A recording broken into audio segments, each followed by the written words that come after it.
তোমার কাছে এখন দুটো অপশান আছে। প্রথমত, আমাকে বিয়ে করতে কোনো প্রকার বাধা দিতে পারবে না এবং আমার দ্বিতীয় স্ত্রীকে সাদরে গ্রহণ করবে।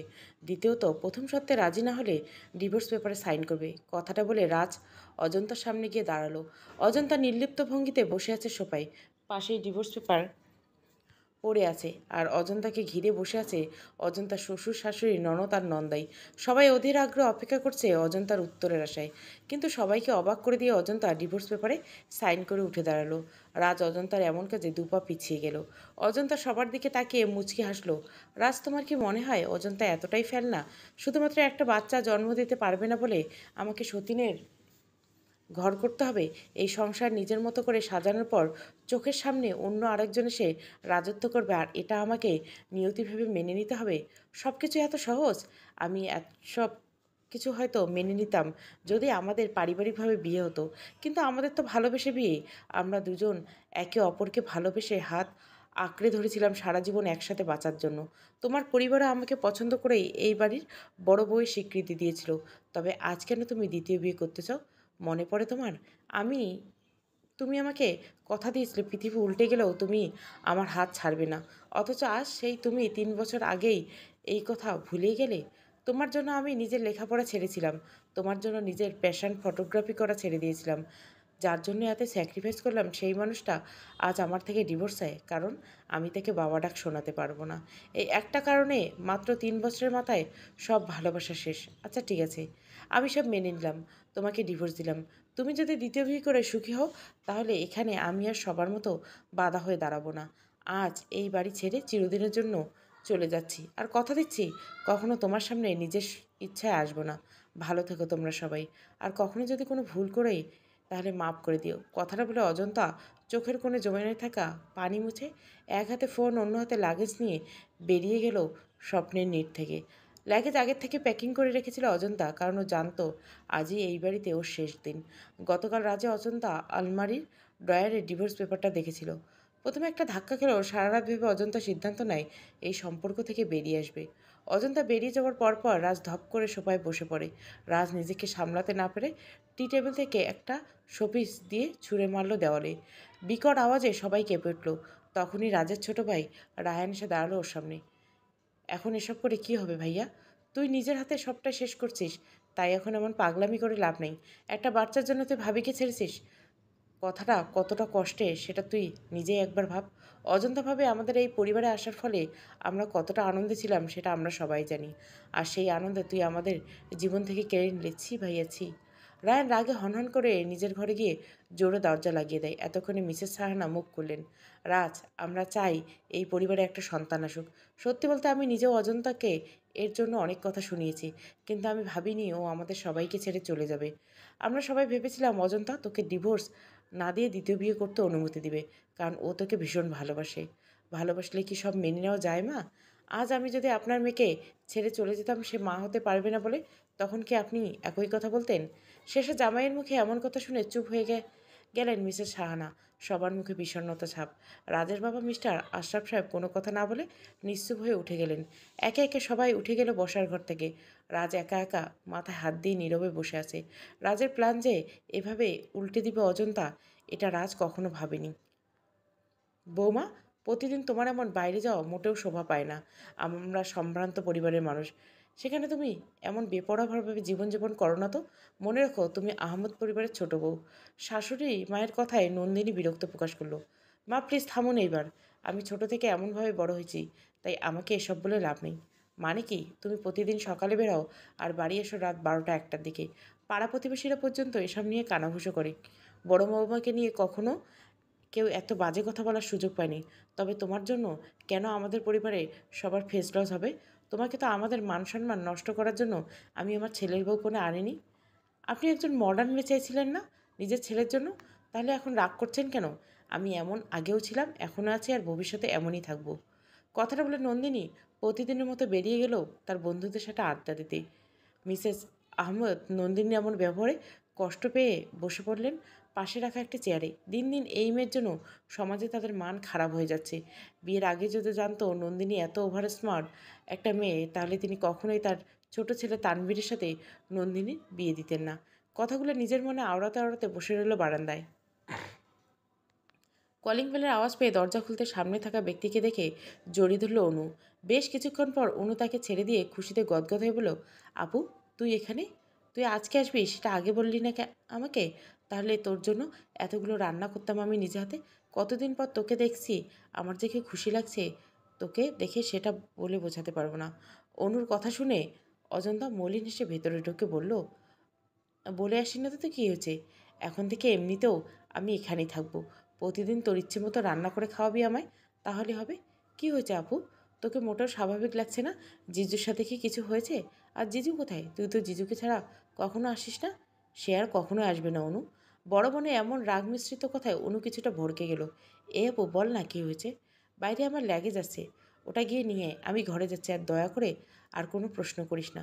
অজন্তা নিজের ঘরের সামনে গিয়ে কথাগুলো বলল অনুকে। তারপর ড্রেসিং টেবিলের উপর রেখে মাথাটা অসম্ভব ব্যথা করছে, মনে হয় এক্ষুনি ফেটে যাবে। এখন শরবত না নিলে একটু শান্তি লাগবে না। কথাটা ভেবে নিজের আলমারি থেকে একটা থ্রি পিস বের করে ওয়াশরুমে চলে গেল অজন্তা। এদিকে বোনের এমন ব্যবহারে বিস্ময়ে হতভম্ব হয়েছে অনু। বোনের কী এমন হয়েছে যার জন্য এমন এলোমেলো লাগছে তাকে? তা নিয়ে গবেষণা করতে করতে বাইরে থেকে ল্যাগেজ এনে অজন্তা ঘরে রেখে মাকে কল দিল অনু। আজকে অনুর মা কিছু কেনাকাটার জন্য বাইরে গিয়েছে, আর অনুর বাবা তো বিদেশে থাকে, তাই অনু বাড়িতে একাই ছিল। বড় মেয়ে আসার খবর পেয়ে মিসেস রেহনা রহমান অনেক খুশি, তাই তাকে তাড়াতাড়ি বাড়িতে আসার জন্য কল দিল অনু। স্যার, আজ ম্যাডামকে দেখলাম এক ভদ্রলোকের সাথে একটা ফার্ম হাউসে যেতে। কথাটা শুনে তানভীর ফাইলগুলো চেক করা বাদ দিয়ে সামনে দাঁড়ানো ব্যক্তির দিকে তাকালো। তারপর হিমশীতল কণ্ঠে বলল, আরাফাত, তুমি কিভাবে দেখলে নন্দিনী অন্য একজনের সাথে ফার্ম হাউসে যেতে? আরাফাত কিছুটা ইতস্তত করে বলল, আসলে স্যার, আমি ওইদিকে আমার হবু বউয়ের সাথে দেখা করতে গিয়েছিলাম, তখনই দেখেছি। ও আচ্ছা। জি স্যার, আপনি কিছু মনে না করলে একটা কথা বলবো? হ্যাঁ বলো। স্যার, ম্যাডামকে আমি প্রায় অনেকের সাথে বিভিন্ন নাইট ক্লাব, বার, রেস্টুরেন্টে যেতে দেখি। আমি ছাড়াও আমাদের অফিসে আরও অনেকেই এসব দেখেছে। এখন তো আপনার আড়ালে সবাই এসব নিয়ে কানাঘুষি করে। আপনি একটু ম্যাডামকে দেখে রাখবেন স্যার। সব কিছু শুনে তানভীর কিছুক্ষণ নীরব থেকে বলো, আচ্ছা তুমি যাও এখন, অনেক কাজ পেন্ডিং আছে সেগুলো দেখো গিয়ে। ঠিক আছে স্যার। কথাটা বলে আরাফাত বের হয়ে গেল। তানভীর ডেস্কের উপর থেকে পানি নিয়ে ঢকঢক করে এক নিঃশ্বাসে সবটুকু পানি খেয়ে নিজেকে শান্ত করলো। এরপর একটা দীর্ঘশ্বাস ছেড়ে পুনরায় কাজে মনোনিবেশ করলো। ওর মধ্যে যেন এসব নিয়ে কোনো ভাবান্তর নেই। নিজের বউ কখন কোথায় কী করছে সেটা ভাবার বিন্দুমাত্র আগ্রহ তার মধ্যে নেই। যেন যা হচ্ছে হতে দেওয়াই শ্রেয়। ঝর্ণার নিচে বসে আছে অজন্তা। ঝর্ণার পানি চোখে মুখে পড়তে দুই চোখ বন্ধ করে নিল অজন্তা। তখনই টুপ করে দুফোঁটা নোনা জল গড়িয়ে পড়ল ওর চোখ থেকে। চুলগুলো এলোমেলো হয়ে আছে। আবেগ অনুভূতি হয়ে একধানে তাকিয়ে আছে দেওয়ালের দিকে। বিগত 1 ঘন্টা ধরে এভাবেই ঝর্ণার নিচে বসে আছে সে। অনু বাইরে থেকে ওয়াশরুমের দরজা ধাক্কাচ্ছে। সেদিকে কোনো খেয়াল নেই অজন্তার। এ আপু, কী হয়েছে তোর? সেই কখন ঢুকেছিস ওয়াশরুমে, এখনও বের হওয়ার নাম নেই। এতক্ষণ কী করছিস তুই ভেতরে? ঝর্ণার পানির আওয়াজ আসছে, তার মানে এখনও তুই গোসল করছিস। এসব তো ঠিক না। তোর তো শ্বাসকষ্টের সমস্যা আছে। এত ভেজা তোর জন্য এক প্রকার নিষিদ্ধ। তাড়াতাড়ি বের হ বলছি। তখনই ওয়াশরুমের দরজা খুলে বের হয়ে এলো অজন্তা। চোখ মুখ লাল হয়ে গেছে, চোখ এখনও কিছুটা ভিজে আছে। অনু অজন্তাকে এমন অবস্থায় দেখে কিছু প্রশ্ন করবে তার আগে অজন্তা এলোমেলো পা ফেলে বিছানায় গিয়ে কম্বল টেনে শুয়ে পড়ল। অনু আর কিছু না বলে রান্নাঘরে চলে গেল পাস্তা আর কফি বানানোর জন্য। অজন্তা কিছু হয়েছে যাও, এখন বলতে চাচ্ছে না, এটা বুঝে গেছে অনু। তাই আর বেশি কথা বাড়ালো না। পরে একসময় সব কিছু জানা যাবে। এই ভেবে চুলোয় আগুন জ্বালিয়ে কফি আর পাস্তা তৈরি করতে লাগলো। রাজ, আমরা কবে বিয়ে করব? রিঙ্কির কথায় রাজ চিৎকার করে বলল, চুপ করবি তুই? আজকে তোর জন্য আমি আমার বউকে হারিয়েছি, আর তুই বিয়ে নিয়ে পড়েছিস? রাজের এমনভাবে রিঙ্কি ফুঁসে উঠে বলে, তোমার ওই বউ গেল নাকি থাকলো তাতে আমার কিচ্ছু যায় আসে না। আমি তোমার সন্তানের মা হতে চলছি, তাই এখন তোমার আমাকেই বিয়ে করতে হবে। করবো না তোকে বিয়ে। কি করবি তুই? নিদ্রা। বেশি কিছু না, শুধু থানায় গিয়ে কেস করব। তুই একটা বছর আমার সাথে রিলেশনে গিয়ে এখন বলছে বিয়ে করবে না। আমার সাথে সম্পর্ক করার সময় তোমার বউয়ের কথা মনে ছিল না? এখন যখন আমি তোমার সন্তানের মা হতে চলছি, তখন তুমি আমার সাথে এভাবে কথা বলতে পারো না, বুঝেছো? রিঙ্কির কথার আগে রাজের মাথা ফেটে যাচ্ছে, মন চাচ্ছে এখনই এই ঝামেলাকে শেষ করে দিতে। কিন্তু এখন কিছু করলেই নিজেই ফেঁসে যাবে। তাই যা করে সব ঠান্ডা মাথায় করতে হবে। আচ্ছা শোনো, আমার আরও কিছুদিন সময় লাগবে। 3 মাসের আগে ডিভোর্স কার্যকর হবে না। তাই যা করা 3 মাস পরেই করতে হবে আমাদের। কিন্তু আমরা রেজিস্ট্রি তো করেই রাখতে পারি, তাই না? হ্যাঁ হ্যাঁ, সব হবে। কিছুদিন আগে অপেক্ষা করো। এতদিন যখন অপেক্ষা করছো তখন আর কিছুদিন সবুর করো প্লিজ। আচ্ছা ঠিক আছে, কিন্তু মনে রেখো রাজ, আমি অজন্তা অজন্তা নই। আমি রিঙ্কি নিজের জায়গায় কাউকে দেই না। আমাকে আর আমার অনাগত সন্তানকে যোগ্য সম্মান না দিলে তোমার বেঁচে থাকার কষ্টকর করে দেবো আমি। তাই যা করার ভেবে চিন্তে করবে, কথাটা মাথায় ঢুকে নাও। রিঙ্কি নামের গা জ্বালানো কথা শুনে রাজার কপালে রগগুলো ফুলে ওঠে। রিঙ্কি ব্যাগ কথাগুলো বলে পাশ থেকে ওর ব্যাগ নিয়ে রেস্টুরেন্ট থেকে বেরিয়ে গেল। রাত চুপ করে বসে আছে। মাত্র একটা ভুলের জন্য আজ সব শেষ হয়ে গেল। নিজের ভালোবাসার স্ত্রীকে হারাতে হলো। এমন একজন অনন্যময়ী ছেড়ে এখন একটা চরিত্রহীন মেয়েকে বিয়ে করতে হবে ভাবতে গা শিউরে উঠল রাজের। নিজের গালে নিজেরই 4-5টা থাপ্পড় দিতে ইচ্ছে করলো। নন্দিনী, তোর শ্বশুরবাড়ির লোকজন তোকে কিছু বলে না এমন করে চলাফেরা করার জন্য? জেসিকার কথা শুনে নন্দিনীর হাত থেকে ড্রিঙ্কের বোতল রেখে অট্টহাসি পড়ে, আরে রাহ, দূর, রাখ তো এসব কথা। আমাকে কে কী বললো তাতে আমার কিছু যায় আসে না, বুঝলি? আমার জীবন আমি যেভাবে ইচ্ছা পরিচালনা করব। তাতে কেউ হস্তক্ষেপ করলে আসলে আমি মেনে নিব নাকি? যদি আমার শাশুড়ি মা আজকাল একটু বেশি বকবক করে, কিন্তু আমি এসব গায়ে মাখি না। বিয়ে করছি বলে আমি আমার সমস্ত স্বাধীনতা শেষ নাকি? এমনিতে তানভীর আমাকে একদমই সময় দেয় না। সবসময় শুধু নিজের কাজ নিয়ে পড়ে থাকে। তুই এই ছেলের সাথে এখনও আছিস কেন বলতো? একটা আনরোমান্টিক ছেলে। ভালোবাসি তাই। আমি বেপরোয়া হলেও তানভীর খুব ভালোবাসি, তাই ওকে ছাড়তে পারবো না আমি। তুই আর ভালোবাসা, এটাও সম্ভব? কথাটা বলে সবাই উচ্চস্বরে হেসে উঠল। নন্দিনী সবার দিকে রাগী স্বরে বলল, চুপ কর সবাই। আমি কি কাউকে ভালোবাসতে পারি না? এমন করে হাসার কি আছে? আমি সত্যি তানভীরকে ভালোবাসি। হয়েছে হয়েছে, আর কিছু বলতে হবে না। বাসায় যাবে কখন? কয়টা বাজে? রাত 2টো বাজে। আশকাপের কথায় নন্দিনী চমকে উঠে বলল, কি বলিস? এত সময় কিভাবে চলে গেল? এই, আমাকে এখনই বাড়ি যেতে হবে। চল, আমি তোকে পৌঁছে দিয়ে আসি। আচ্ছা। কথাটা বলে নন্দিনী রাজীবের সাথে চলে গেল। বাকি সবাই একজন এক একজনের পড়ে রইল মাতাল হয়ে। এই ব্লুবার্ড গ্যাং এর রোজকার নিয়ম। বড়লোকের বাবা মায়ের উচ্ছন্নে যাওয়া ছেলেমেয়েরা প্রায় সবাই এই গ্যাংয়ে থাকবে। ঢাকা সিটির সমস্ত অপকর্মের ঘটনায় এই ব্লুবার্ড এর কোনো না কোনো সদস্য থাকবে। এই যেন এক অঘোষিত নিয়ম এখানকার সদস্যদের। আমি রাজকে ডিভোর্স দিয়ে এসেছি মা। কথাটা শোনা মাত্র রেহেনা বেগম চমকিত দৃষ্টিতে তাকালেন অজন্তা দিকে। তুই সব কী বলছিস অজন্তা? মাথা ঠিক আছে তোর? অজন্তা চোখ বন্ধ করে একটা তপ্ত দীর্ঘশ্বাস ছাড়ল। আমি ঠিক আছি মা, এবং ঠিক কথাই বলছি। অনু অজন্তার কাছে গিয়ে ওর কাঁধে হাত রাখলো। আপু, কী হয়েছে? তোদের 3 বছরের পরিচয় কখনো মনে হয়নি জিজু তোকে ভালোবাসে না, তোকে এক মুহূর্তের জন্য চোখের আড়াল হতে দিত না? সেই মানুষটাকে তোকে কেন ডিভোর্স দিবে? কারণ আমি মা হতে পারবো না তাই। অনু আর রেহেনা বেগম বাকরুদ্ধ হয়ে অজন্তার দিকে তাকিয়েছে। অজন্তা নির্বাক শূন্য দৃষ্টিতে এক ধ্যানে নিচের দিকে তাকিয়েছে। হঠাৎ রেহেনা বেগমকে জড়িয়ে ধরে শব্দ করে কেঁদে উঠল অজন্তা। রেহেনা বেগম আলতো হাতে মেয়ের মাথায় হাত বুলিয়ে দিতে শুরু করলো। দেখ মা, আমাদের কারো নিয়তির উপরে হাত নেই। কার ভাগ্যে কী আছে সেটা আমরা চাইলেও বুঝতে পারি না। যা হওয়ার হয়ে গেছে। এখন এসব ভেবে নিজের জীবনটা আর নষ্ট করিস না। রাজের মতো কাপুরুষের সাথে তোর থাকতে হবে না। যে ছেলে তার বউকে শুধুমাত্র একটা বাচ্চার জন্য ছেড়ে দেয়, সেই পুরুষ আর যাই হোক সুস্থ মস্তিষ্কের হতে পারে না। বেশ করছিস ওকে ডিভোর্স দিয়েছিস। এখন একটু শান্ত হ, আর কাঁদিস না প্লিজ। দেখ, তোর কান্না দেখলে আমারও কষ্ট পায়। অনু অজন্তার চোখের পানি আলতো করে মুছে দিয়ে উপরোক্ত কথাটা বলল। অজন্তা আর কিছু না বলে উঠে নিজের ঘরে চলে গেল।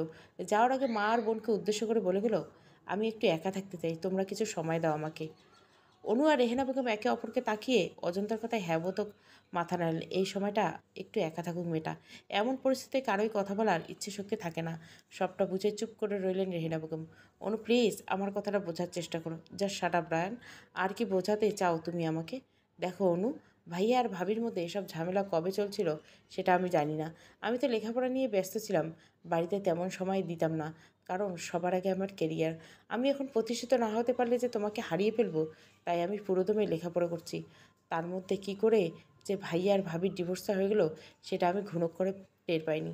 অনু রায়ানের দিকে তেড়ে গিয়ে দাঁতে দাঁত চেপে ফেলল, তোমার এই কুলাঙ্গার ভাইয়ের জন্য আজ আমার বোনটা ধুকে ধুকে মরছে। আপুর দিকে তাকানো যাচ্ছে না। চোখ মুখ ফুলে একাকার অবস্থা। চঞ্চল মেয়েটা হুট করে গম্ভীর হয়ে গেছে। কারোর সাথে কথা বলে না, সব সময় চুপচাপ থাকে। নিজেকে একদম ঘরবন্দি করে রেখেছে আপু। আমি বুঝতে পারছি সবটা। বোন হয়ে বোনের এমন অবস্থা কেউ মানতে পারে না, কিন্তু এখানে আমার কী দোষ অনু? তুমি রাজের ভাই, এটাই তোমার দোষ। অনুর কথায় রায়ান বিস্ময়কর চাহনি নিয়ে ওর দিকে তাকালো। অনু, শোনো রায়ান, তোমার সঙ্গে আমার আপুর আর তোমার ভাইয়ের বিয়ের মাধ্যমে পরিচয়। সেখান থেকে আজ আমরা রিলেশনে আছি, কিন্তু যাদের মাধ্যমে আমাদের পরিচয় সেই তাদের সম্পর্কটাই আজ আর নেই। এমতো অবস্থায় তোমার বউ হয়ে ওই বাড়িতে যাওয়া আমার পক্ষে সম্ভব না। তাই এই সম্পর্কটা আর রাখতে পারলাম না। আমি আর কিছু বলতে চাই না। ভালো থেকো। কথাটা বলে অনু চলে গেল ক্যাম্পাস থেকে। শেষের কথাটা বলার সময় অনুর গলা ধরে আসছিল। চোখের পানি টলমল করছিল, কিন্তু অনুর যে আর কিছু করার নেই। যেই বাড়িতে ওর বোনের সংসার টেকে নেই, সেই বাড়িতে অনুর পক্ষে কোনোভাবেই বউ হয়ে যাওয়া সম্ভব নয়। অন্যদিকে রায়ান এক দৃষ্টিতে তাকিয়েছে অনুর যাওয়ার পানে। একটা সম্পর্ক গড়তে অনেক সময় লাগে, কিন্তু সেই সম্পর্ক ভাঙতে 1 মিনিটও লাগে না। ভালোবাসার সম্পর্কগুলো কি আজকাল এতটাই ঠুনকো?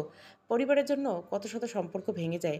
রায়ানের মনে অনুকে নিয়ে এক পাহাড় সমান অভিমান জমেছে, কিন্তু সে বুঝতে পারল না অপরপক্ষের মানুষটা কতটা যন্ত্রণা নিয়ে নিজের ভালোবাসার মানুষটাকে ছেড়ে চলে গেল। একটা সম্পর্ক ছিন্ন করার সময় অনেক বড় কিছু ত্যাগ করতে হয় উভয় পক্ষকে, কিন্তু একটা ছেলে কখনোই একটা মেয়ের বাস্তবতা বুঝতে চায় না। যেন ভাবে সেই মেয়েটাই বেঈমান, অথচ মেয়েটা হাজারবার চেয়েও সম্পর্ক টিকিয়ে রাখতে পারে না। পরিবারের জেদ ধরে প্রতিনিয়ত এমন অনেক সম্পর্ক নষ্ট হয়ে যাচ্ছে। চাইলেও সেই সম্পর্কটা টিকিয়ে রাখা সম্ভব না। আর সব ঠিক থাকলেও পরিস্থিতি না বুঝে আরেকজনের বেঈমান উপাধিতে ভূষিত করে। হায় রে ভালোবাসা!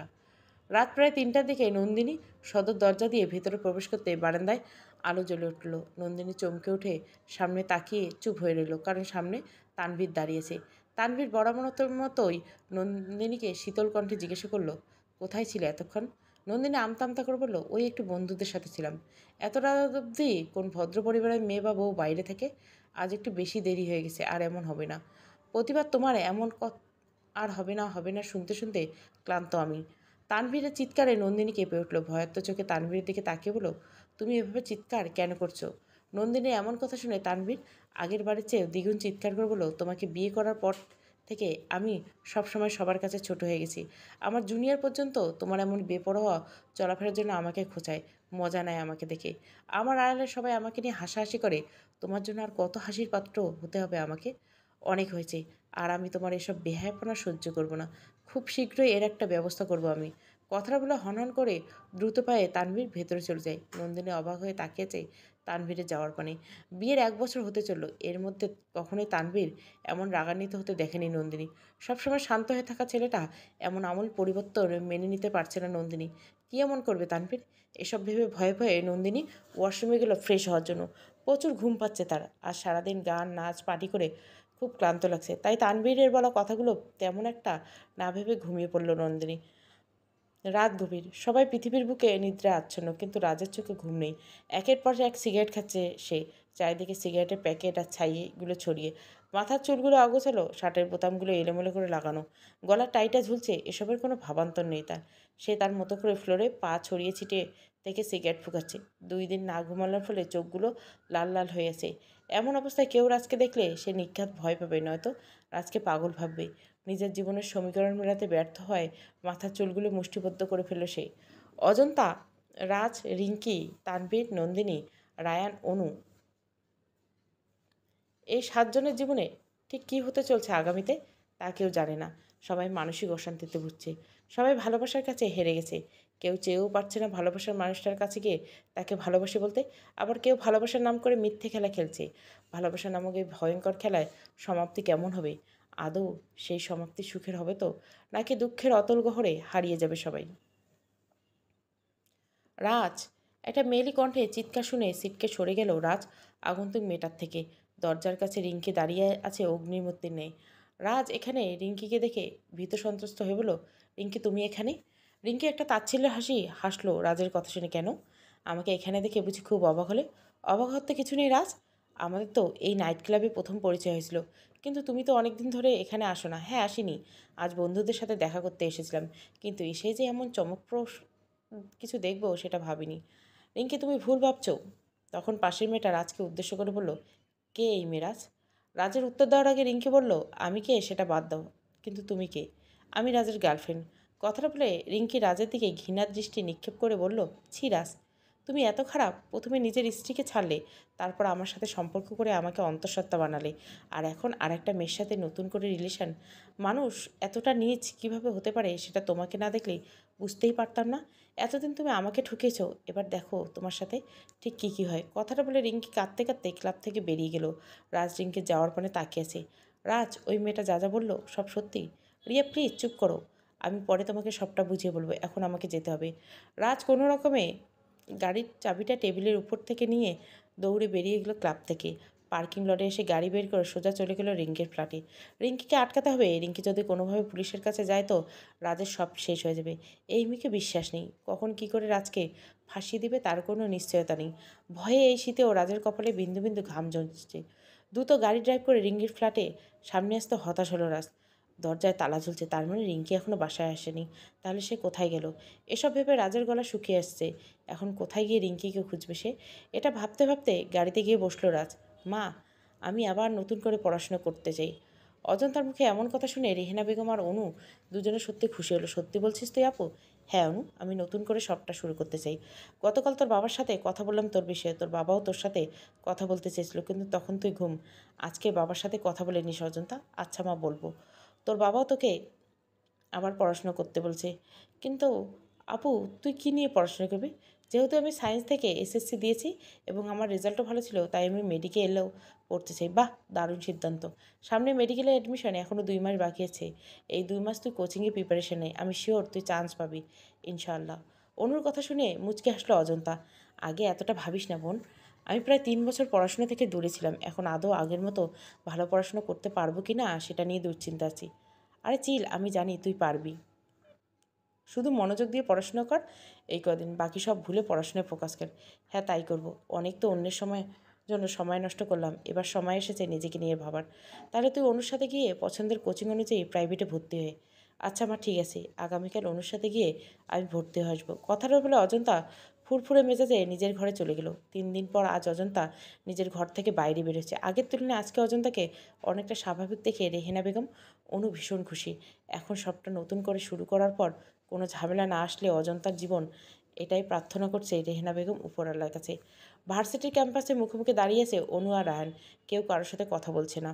দুজনে কথা বলতে চাইছে না, কিন্তু একটা অদৃশ্য দেওয়াল ওদের সামনে দাঁড়িয়ে আছে, যার জন্য চাইলেও অনু কথা রায়ান শুনতে পারবে না, আর রায়ানের কথা অনু শুনতে পারবে না। অনু খুব করে চাইছে যেন রায়ান নিজের থেকে ওকে কিছু বলে। অন্যদিকে রায়ান ভাবছে কোন মুখে অনুর সাথে কথা বলবে। মনে মনে এত কিছু ভাবার জন্য 10 মিনিট ধরে একে অপরের সামনে দাঁড়িয়ে থেকেও কোনো কথা বলতে পারছে না কেউ। তখনও অনুর এক ক্লাসমেট রাইমা অনুর কাছে এসে বলল, এই অনু, তুই এখানে কি করছিস? সেই তখন থেকে আমি তোকে খুঁজছি। কেন রাই, কী হয়েছে? তুই আমাকে খুঁজছিস কেন? আগামী পরশুদিন আমার জন্মদিন, তো আমরা সবাই মিলে ঠিক করছি ভার্সিটির পাশের ক্যাফেতে একটা ছোট্ট পার্টির আয়োজন করব। তুই হলি আমাদের সবার বিশেষ অতিথি। কেন রে? জন্মদিন তোর আর আমি বিশেষ অতিথি কেন? কারণ তুই ফ্যাশন ডিজাইন নিয়ে অনেক সচেতন। আমরা সবাই ফ্যাশন ডিজাইন নিয়ে পড়ে কখনো তোকে টপ 10 থেকে সরাতে পারিনি, তাই আমার জন্মদিনের সকল আয়োজন তুই নিজে করবি। ও আচ্ছা, এই ব্যাপার। আচ্ছা ঠিক আছে, আমি সব করে দেখব। তখনই রাইমার নজর গেল রায়হানের দিকে। রায়হান রাইমার বয়ফ্রেন্ড, সায়েমের ফ্রেন্ড। আর রায়হান ভাইয়া যাই, এই নিন ইনভিটেশন কার্ড, আপনি আসবেন কিন্তু। কথাটা বলে রাইমা রায়হানের দিকে একটা ইনভিটেশন কার্ড এগিয়ে দিল। রায়হান কার্ডটা নিয়ে বলো, আসতে পারবো তার নিশ্চয়তা দিতে পারলাম না, তবে চেষ্টা করব। এটা কেমন কথা ভাইয়া? আপনাকে আসতে হবে। এমনিতে আপনি সায়েমের অনেক ভালো বন্ধু, তাই আপনাকে তো আসতে হবে। রাইমার কথা শুনে রায়ান হেসে বলে, আচ্ছা সে দেখা যাবে, এখন আসি। কথাটা বলে রায়ান একবার অন্যদিকে দিকে তাকিয়ে চলে গেল। অনু একটা দীর্ঘশ্বাস ছেড়ে রাইমার সাথে অন্যদিকে চলে গেল। এতক্ষণ দাঁড়িয়েও কেউ কারোর সাথে কথা বলতে পারলো না। এর থেকে কষ্টের আর কী হতে পারে সেটা জানা নেই অনুর। এদিকে অনু ভাবছে রায়ান ইগো দেখে ওর সাথে কথা বলল না, এটা নিয়ে কষ্ট পেয়ে চুপ করে গেল সে। অন্যদিকে রায়ান অনুতাপের আগুনে পড়ছে প্রতিনিয়ত। নিজের বড় ভাইয়ের জন্য নিজের ভালোবাসাকে হারানোর মতো কষ্ট বোধহয় আর কোনো কিছুতে নেই, এটাই ভাবে রায়ান। বাড়িতে গিয়ে চুপচাপ। রাজকে দেখলে সেই জায়গা ত্যাগ করে অন্যত্র চলে যায় রায়ান। তবে আজ অনু চাইলেও কথা বলতে পারত, কিন্তু রায়ান ভাবছে অনু হয়তো ইগো দেখে ওর সাথে কথা বলেনি। দুইজন দুই প্রান্তে শুধু মনের মধ্যে একে অপরের উল্টোপাল্টা ভেবেই যাচ্ছে। এই ভাবনার ফল যে কতটা তেতো হবে সেটাই এখন দেখার বিষয়। সম্পর্কের অবনতির জন্য একটা ভুল সিদ্ধান্তই যথেষ্ট, যা অনু আর রায়ানের ইতিমধ্যে করেই ফেলছে। দুজনকেও কষ্ট পাচ্ছে, কিন্তু কেউ কারোর সাথে কথা বলছে না। শুধুমাত্র নিজেদের মধ্যে এক পাহাড়সম অভিমান আর অভিযোগ জমিয়ে রেখেছে। এই পাহাড়সম অভিমান আর অভিযোগ কতদিনে শেষ হবে, বা আদৌ শেষ হবে কি না, এটাই এখন দেখার বিষয়।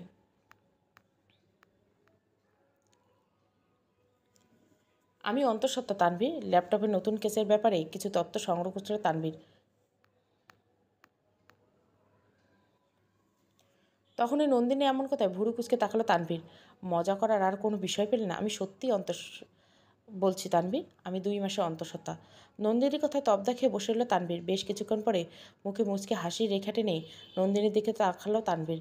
তাহলে তো খুশির সংবাদ, সবাইকে জানাও এই কথাটা। তানভীরের এমন ব্যবহারে নন্দিনী অবাক হলো। সে ভেবেছিল তানভীর রাগ করবে, কারণ তানভীর তো নন্দিনীকে খুব একটা পছন্দ করে না ওর এমন বেপরোয়া জীবনযাপনের জন্য। নন্দিনী ভাবনা ছেদ ঘটলো তানভীরের ডাকে। কী হলো নন্দু? যাও খুশির খবরটা সবাইকে জানাও। আচ্ছা আচ্ছা যাচ্ছি। কথাটা বলে নন্দিনী হাসিমুখে বাইরে চলে গেল খবরটা সবাইকে জানানোর জন্য। তানভীর দরজায় দাঁড়িয়ে দেখিয়ে পুনরায় মুচকে আসলো। তারপর আবারও নিজের কাজে মনোনিবেশ করলো। নিজের ডেস্কে বসে থেকে এক মনে কিছু একটা ভাবছে রায়ান। চোখে মুখে চিন্তার ছাপ স্পষ্ট। কিছু একটা ভেবে একটা তাচ্ছিল্যে হাসি দিল রায়ান। তখনই ভেতরে একজন ক্লায়েন্ট প্রবেশ করলো। রায়ান পেশায় একজন আইনজীবী। রাজের থেকে রায়ান মাত্র 1 বছর ছোট। রাজ লেখাপড়ায় তেমন একটা মনোযোগী ছিল না। ছোট থেকে রাজের ধ্যান জ্ঞান সবই ছিল ছবি আঁকা নিয়ে। কিন্তু রায়ান পড়াশোনায় বেশ ভালো। ওর স্বপ্ন ছিল আইনজীবী হওয়ার, তাই লেখাপড়া করে নিয়েছে। গত বছর নিজেকে আইনজীবী হিসেবে সবার সামনে তুলে ধরেছে রায়ান। তারপর থেকে রায়ান মোটামুটি ভালো সুনাম অর্জন করছে মাত্র কয়েক মাসে। ক্লায়েন্টের সাথে কথা বলা শেষ করে কোনো একটা কাজের জন্য বেরিয়ে গেল রায়ান। বের হওয়ার সময় নিজের গাড়িটাও সাথে নিল না সে। একটা রিক্সা রেখে উঠে পড়লো তাতে। ব্যাপারটা সবাই কিছুটা বিস্মিত হলো। নিজের গাড়ি থাকতে রিক্সায় চড়ে যাওয়ার মানেটা কেউ বুঝলো না। পড়ার টেবিলে বসে আছে অনু। হাতে একটা পেন্সিল নিয়ে খাতায় আঁকিবুকি করছে। কিন্তু কী আঁকছে সেটা সে নিজেও জানে না। চোখের খাতার দিকে থাকলেও মনটা তার অন্য কিছুতে ব্যস্ত। নিজের কাজগুলো ঠিক হচ্ছে কি না সেটা বুঝতে পারছে না অনু। এভাবে খেলতে খেলতে সে নিজের জালে আটকে পড়বে না তো? এমন তার সব অদ্ভুত চিন্তা ভর করছে তার মাথায়। দরজায় টোকা পড়ার আওয়াজে ধ্যান ভেঙে গেল অনুর। চোখ দুটো বন্ধ করে এক নিঃশ্বাস নিয়ে মায়ের ডাকে ঘরের বাইরে চলে গেল। আজ সকালে গিয়ে কোচিংয়ে আর 3টা প্রাইভেটে ভর্তি হয়ে এসেছে অজন্তা। লেখাপড়া থেকে প্রায় 2 বছর দূরে থাকার কারণে এখন ভয় পাচ্ছে। সে পারবে তো মেডিকেল পরীক্ষায় টিকতে? মাত্র 2 মাস কীভাবে পুরো সিলেবাস সম্পূর্ণ করবে সে? এই পরীক্ষা উত্তীর্ণ না হলে জীবনে কোন মন নিবে?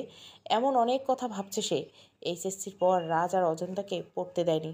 রাজকে মাত্রাতিরিক্ত ভালোবাসার ফলে ডক্টর হওয়ার স্বপ্ন 2 বছর আগেই বিসর্জন দিয়েছিল। কিন্তু এখন সেই মানুষটা যখন তার জীবনে নেই, এই তো সময় নিজের স্বপ্ন পূরণ করা। যেভাবে হোক মেডিকেলে তাকে চান্স পেতে হবে। মনে মনে এই প্রতিজ্ঞা করে পড়ায় মনোযোগী দিল অজন্তা। দিনরাত এক করে হলেও পুরো সিলেবাস সে সম্পূর্ণ করে ক্ষান্ত হবে। নয়তো তার স্বপ্নের মাঝপথে এসে আবারও সমুদ্রের ঢেউয়ে নিয়ে ভেসে যাবে বহুদূরে। সেখান থেকে স্বপ্নকে ফিরিয়ে আর কোনো ক্রমে সম্ভব নয়। এক মনে নিজের হাতে থাকা রং তুলি দিয়ে কিছু একটা আঁকছে রাজ। লাল নীল সাদা কালো হলুদ সবুজ সব রঙের মিশ্রণে এমন আঁকছে রাজ, তা সাধারণ মানুষের বোঝার সাধ্য নেই। এজন্য এক পেন্টিং নয়, একগুচ্ছ রঙের লেপ্টে থাকা অদ্ভুত ছবি। 1.5 ঘন্টা ধরে সবগুলো রং একত্রিত করে এমন বিচ্ছিরি ছবি আঁকবে রাজ, তা হয়তো সবার কল্পনার বাইরে। কারণ রাজ্যের আঁকা প্রতিটি ছবি খুব সুন্দর হয়। তাহলে আজ এমন অদ্ভুত ছবি আঁকার কারণ কি? রাজের আঁকা ছবি দেখলেই সবাই এই কথাটা বলবে যে এটা নিশ্চিত। রাজ ছবিটা খুঁটিয়ে খুঁটিয়ে দেখার পর হঠাৎ উচ্চস্বরে হেসে উঠল। রাজের এই ছবি আঁকার ঘরে শুধু ছবির আঁকার জিনিসপত্র, তেমন কোনো আসবাবপত্র নেই। তাই রাজের প্রথম প্রতিধ্বনি হতে লাগলো বারংবার। রাজ হাসতে হাসতে ছবিটার দিকে তাকালো। তারপর নিজে হাতে লেগে থাকা রঙের ঘ্রাণ নিতে থাকলো সে। সামান্য রঙের ঘ্রাণ উন্মাদের মতো আচরণ করতে লাগলো সে। হঠাৎ কী হলো রাজের তা নিজেও জানে নাই। টাঙ্গাইল। এই টাঙ্গাইল অবস্থিত বাংলাদেশের বিখ্যাত যমুনা নদীর তীরে। এই নদী বিস্তৃত ও সুবিশাল। চোখ যতদূর যায় শুধু পানি আর পানি। নদী থেকে কিছুটা দূরে অবস্থিত একটি গ্রামে হুট করে একজন মেয়ের আবির্ভাব করেছে, যে কিনা নিজের নাম ঠিকানা কিছুই বলতে রাজি নয়। শুধু একটা কথা বারবার বলছি, আমাকে বাঁচান, আমার জীবন ঝুঁকিতে আছে, আমাকে একটু ঠাঁই দিন আপনাদের এই গ্রামে। কথা দিচ্ছি কারো কোনো ক্ষতি করব না, আমি খুব অসহায় হয়ে আছি, দয়া করে আমার প্রাণ বাঁচান। গ্রামবাসী মেয়েটাকে পা থেকে মাথা পর্যন্ত দেখতে। একটা সুতির শাড়ি পরনে, চুলগুলো এলোমেলো হয়ে আছে, কোনো রকম একটা বেনি করে রেখেছে, মুখ শুকনো, চোখের কোণে পানি চিকচিক করছে। হাতে তেমন কিছু নেই, শুধু একটা কম দামি হ্যান্ডব্যাগ। মেয়েটাকে দেখে সবার মায়া হলো। তারপর সবাই মিলে সিদ্ধান্ত নিল মেয়েটাকে গ্রামের মাতব্বর রায়হান সাহেবের বাড়ির পাশের উঠোনে তৈরি ছোট্ট ঘরে থাকতে দেওয়া হবে এবং খাবার দাবারের দায়িত্ব রায়হান সাহেবের। যে কোনো সমস্যায় গ্রামের সবাইকে মেয়েটা পাশে পাবে বলে আশ্বস্ত করলো। মেয়েটা হাসি মুখে সবাইকে কৃতজ্ঞতা জানিয়ে রায়হান সাহেবের মেয়ে রিসার সাথে তাদের বাড়িতে গিয়ে হাজির হলো। রায়হান সাহেবের 2 ছেলে, 2 মেয়ে 1 ছেলে। ছেলে বিদেশে থেকে পড়াশোনা করে। বড় মেয়ে নিপার বিয়ে হয়েছে বছর 2 আগে। এখন শুধু ছোটো মেয়ে রিশা বাড়িতে আছে। রিশা মা আনোয়ারা বেগম খুব মিশুকে স্বভাবের। বাড়িতে নতুন অতিথি পেলে খুব খুশি হয়েছেন তিনি। কিন্তু আনোয়ারা বেগম শাশুড়ির মোটেও পছন্দ হয়নি আগন্তুক এই মেয়েকে। চেনা নেই জানা নেই কোত্থেকে এসেছে তাও মেয়ে কে জানে। তাকে আবার নিজের বাড়িতে এসে ঠাঁই দিল তার ছেলে। সেই মেয়েকে নিয়ে আবার ছেলের বউয়ের এমন আধিক্যতা সহ্য হচ্ছে না মিনু বেগমের। এজন্য সবার দিকে তাকিয়ে মুখ ভেঙচে দিলেও নিজের ঘরে গিয়ে খিলে এঁটে বসে দিল মিনু বেগম। সবাই মিনু বেগমের এমন কাণ্ডে হেসে ফেলল। এ নতুন নয়। প্রায় মিনু বেগম এমন সব কাণ্ড করেন বসেন যা দেখতে পুরো বাচ্চাদের মতো লাগে। আনোয়ার বেগম মেয়েটার সাথে কয়েক মিনিটের মধ্যে সখ্যতা গড়ে তুলছে। একের পর এক প্রশ্ন করে যাচ্ছেন। মেয়েটা হাসি মুখে সব প্রশ্নের জবাব দিচ্ছে, কিন্তু সে কোনোভাবেই নিজের পরিচয় দিতে না জেনে নিজের নামটা পর্যন্ত সে বলতে চায় না। আগন্তুক মেয়েটার নাম না জানার জন্য আনোয়ারা বেগম নিজের নতুন নাম দিয়েছে মেয়েটিকে, আশালতা। মেয়েটি নিজের নতুন নাম শুনে মুচকি এসে আবারও কথা বলতে শুরু করলো সবার সাথে। চলবে মাতৃসত্তা। গল্পটা ভালো লাগলে অবশ্যই লাইক, শেয়ার এবং সাবস্ক্রাইব করবেন।